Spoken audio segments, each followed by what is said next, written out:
Okay, I would like you to meet C.M. Wendelboe, our speaker now. He comes from Cheyenne, Wyoming, a writer of murder mysteries with a Western flair, as well as traditional Westerns. When he was discharged from the Marines as the Vietnam War was winding down, he entered law enforcement. During his 38-year career, he served in various roles for several agencies, yet he always felt proudest of working the street. He was a patrol supervisor in Gillette, Wyoming when he retired to pursue his true vocation as a fiction writer. Welcome, CM. Yeah. Well, we're going to do a little bit of research for writers, or fiction writers. The goal of every writer is to be read. It doesn't make any difference. You know, if you're writing a chapbook for your own family or a bestseller, you want to be read because you have things that you want people to know about. You know, this old lofty crap about, well, you know, I just write for myself, and yet, no, that ain't happening. You know, you write because you want people to read what you have to say, and research goes into that a lot. So I'm just kind of curious. You're all writers, whether you're published or not. You're writers. What do you write for fiction? No fiction for me, No? Some family history stuff. Family history stuff, okay. Oh, I have a couple of different drafts of children's books. Okay. One of them is based on the Dust Bowl. Oh, okay, cool. Yeah. Yeah, I've never written fiction. I'm a former journalist and now do PR, so news releases, magazine articles. okay, I've not written fiction either. I'm more a researcher okay, for the university, and I'm interested in the research side Okay. of it. I've done some family history and I wrote a children's book. okay. Oh, good, good. Now, have you all always wanted to be writers? Like when you was a little bitty kid and stuff? Me too. And when I was growing up in Mitchell there, I thought, man, I always wanted to be a writer. I didn't know how to write, so I had an elective when I was in high school. I was only 13, and one of the electives was creative writing. So I thought, that's for me. I'm going to learn how to write. And I got the worst advice and the best advice I ever got from the teacher. The very first hour, the first class, she says, write what you know. Well, you know, what the hell does a 13-year-old kid know? He doesn't know anything. You know, I worked some farms in Forestburg and in south of Mitchell and stuff when I was growing up, and I guess I tried to write about that, and that wasn't very exciting, but that's what I wrote about because that's what I knew. Well, through the years, if she had just extended that just a little bit and said, write what you know well, and that'd be a whole lot different all those years that I kind of just treaded water because I didn't have anybody to read my stuff. And it wasn't until after I got out of the service when I started writing again. I finally started writing some short stories, and I had a couple hundred published. He even had a series with 10-episode series with True Confessions, writing under the nom de plume of Andy Anonymous. So that was really a profile encouragement for anybody in the sheriff's office that knew I was writing for a romance.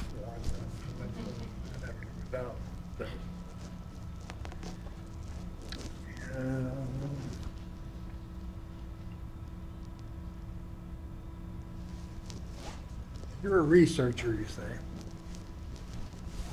and in your research, whether it's fiction or whether it's nonfiction, I think research is one of the more important things we can do, especially if you're a writer and you expect to get published, you expect to get published again and again.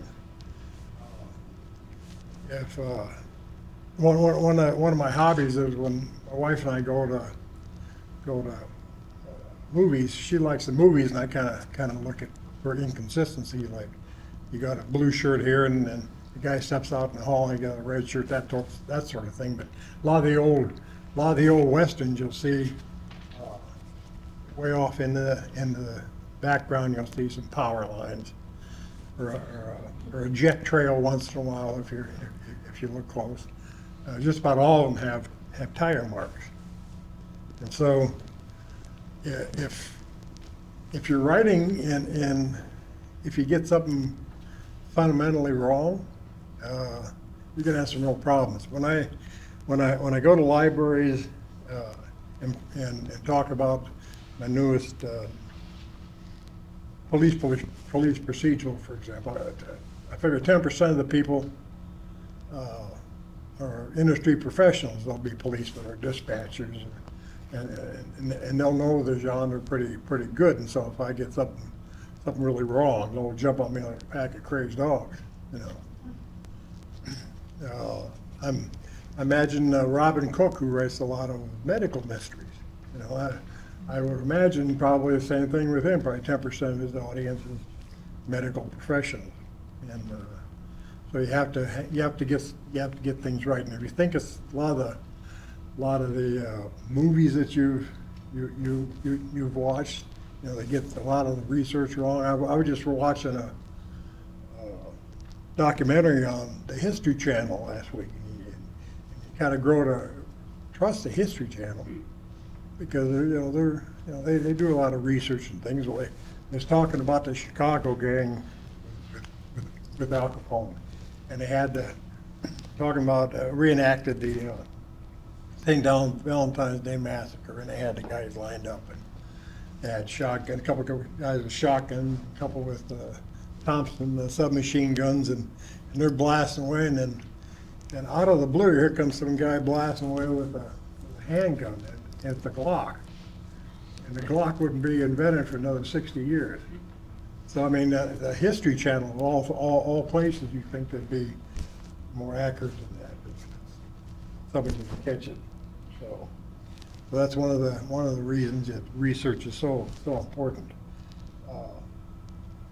I write 3 different or 4 different series. One is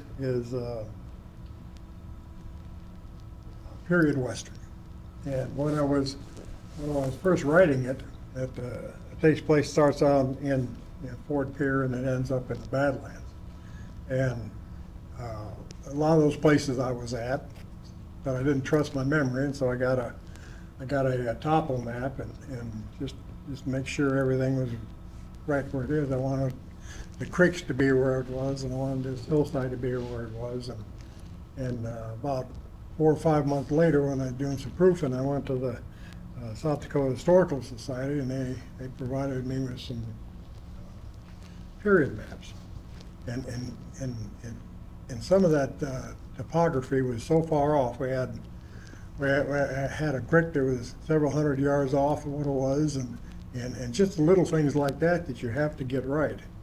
If not, then there's going to be some researcher who's going to look at that and say, man, this is a bunch of BS, and I'm not going to read this fool anymore.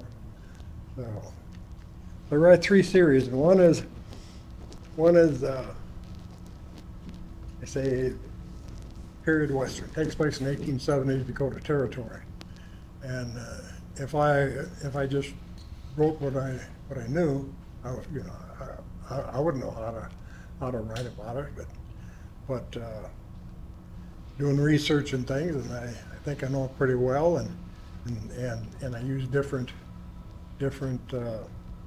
sources for research and things, and I'll just pass these along. These are, because I'm just finishing up another Western.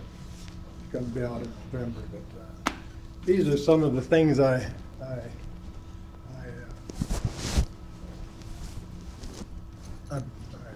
use for research for my Westerns. Who uses Wikipedia? Huh? Yeah, I use Starting point. Yeah, I use Wikipedia. I don't trust it for because I found some inconsistencies in some things, and But you can really get it, go down this rabbit hole on research. You know, especially with Wikipedia, they'll have a link, you know, they'll be talking about something you're interested in, and they'll have a link, and you click to that, and there will be another link, and pretty quick you're reading about toe fungus, and you didn't want to, you know, you wanted to, you know, read about the Empire State Building, for example. So you gotta be real careful with Wikipedia and with Google as well. And both can give you some real good starting information. But that's just starting. Then I write a book set in the Great Depression that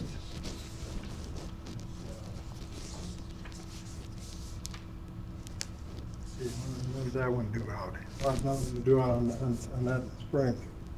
But I found this book through Writer's Digest, and it's Everyday Life, and they have different subjects that they cover, and Writer's Digest really has some interesting books. And so, if I wanted to know what life was like during the Great Depression, I really don't have anybody to ask. I think they have them going back to like the Holy Roman Empire, that sort of stuff. Yeah, so it's pretty handy.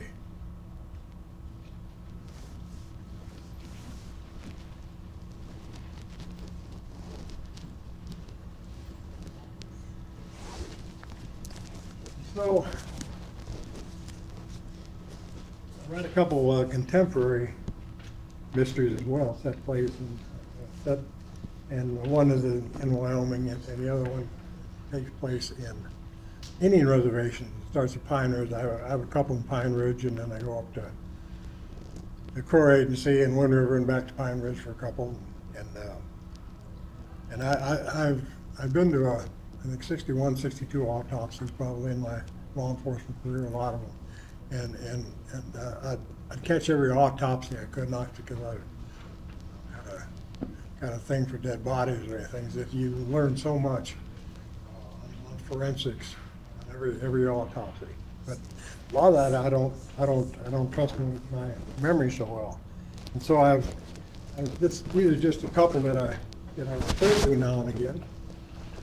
And it really doesn't make any difference what you're writing. Usually you can find some books like that covers what you're writing about. You write children's books? Yeah. What kind of research doing that? Well, I read a lot of Dust Bowl books, Hmm? and then I'm still in the process. So, Yeah? yeah, I need to do some. It's sort of fantasy based Yeah. on waterways and Yeah. the way the world can be connected. Yeah. So I'm gonna look up different Yeah. water, what do you call them? Fables and things like Yeah. that of different countries and different Mhm, places. okay, yeah. And some of that is like, my last one, this one, part of it is set in Chamberlain with, American Island. I don't know if everybody's heard about American Island, but that was, Lewis and Clark found that in 1806 in an expedition to get Discovery or something, I think it was. And, the Corps, and through the years it became a resort. People take their families out there, and they had all sorts of interesting things. They had ballpark and cabins you can rent. Just kind of nice time. But the Corps flooded that in the 50s. But trying to get information from the Corps of Engineers, I tried about 6 or 7 different sources. I just couldn't get anything from them. I got most actually from the library in Chamberlain. That's one of the things that you should think about on your research, no matter what you're writing. Is go to the local librarians. I wanted to set one in contemporary mystery with my Spirit Road books. Right after 9/11, I wanted to set in Badlands bombing range. And if anybody heard that, they had, the Army Air Corps had targets out in the Badlands. And their initial targets were dinosaur bones. And then they end up hauling some old cars out there and things. But I had to file a Freedom of Information Act with the Air Force. And they gave me a stack about that tall, and all except maybe, the whole thing, maybe 2 pages were redacted. Yeah. And so where I got most of my information is Rapid City Library. So don't just discount local librarians. They can be quite a bit of help.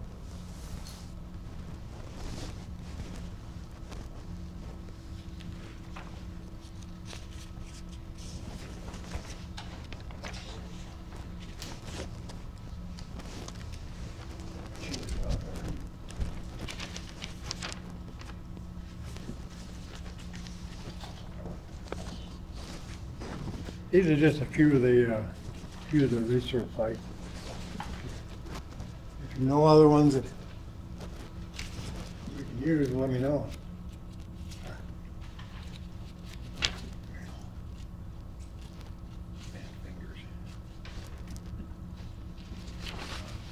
Thank you. These are some that I've used. Through the years. It's been pretty darn helpful.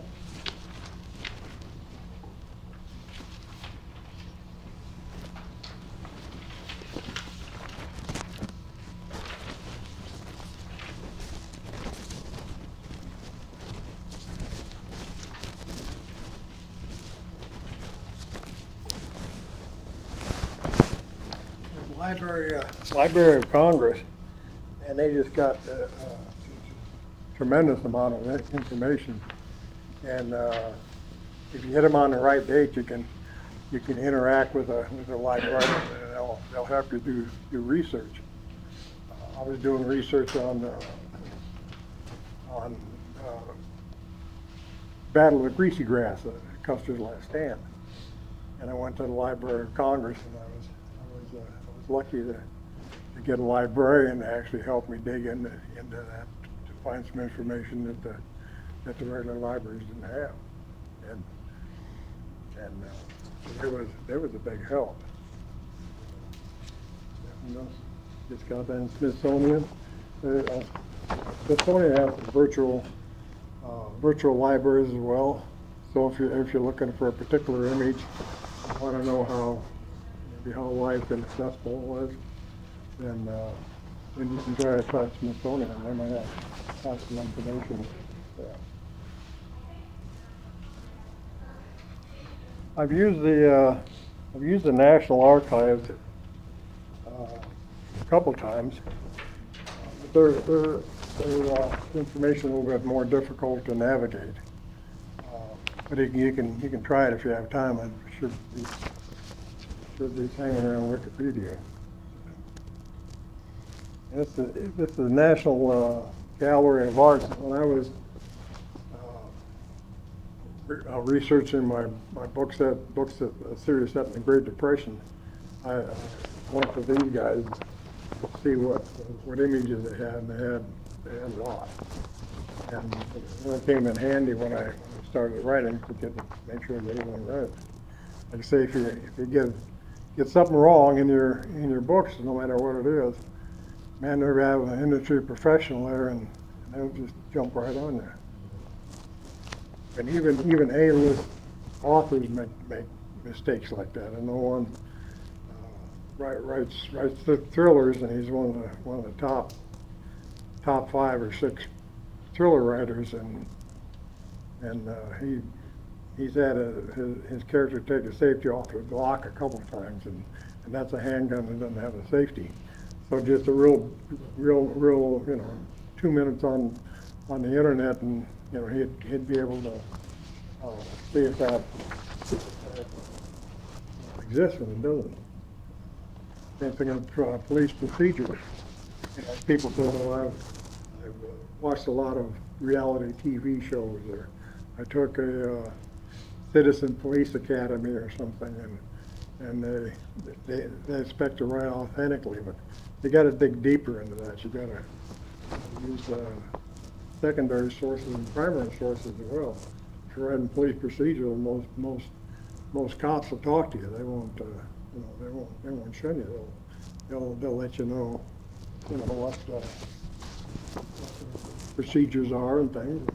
And one on the Great Depression, they had to do a lot of research because the forensics was so much different back then. Fingerprints were just starting to get into use and things.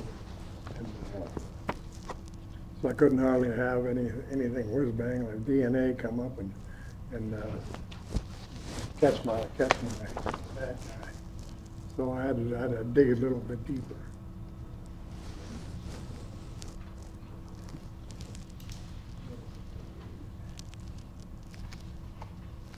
Oh yeah, Hayes Trust Digital Library. There again, I use that one for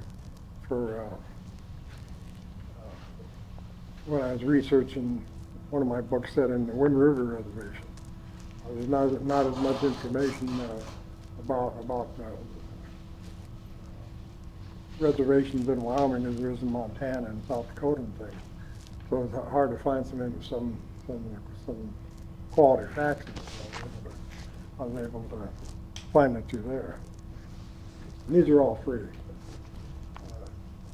A couple of these, I forgot, a couple of these have like a 2 or 3 tier where you can pay if you want to get more information. But South Dakota Historical Society, they provide me with reproduction period maps, and that's real helpful because on my westerns, if my character comes across a creek, for example, where maybe waters him and his horse, and if the creek's not there, boy, the people tell me about it. The ashes and everything.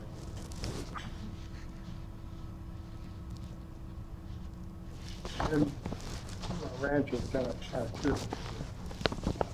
Most authors can't talk to actually talk to the characters, but I did.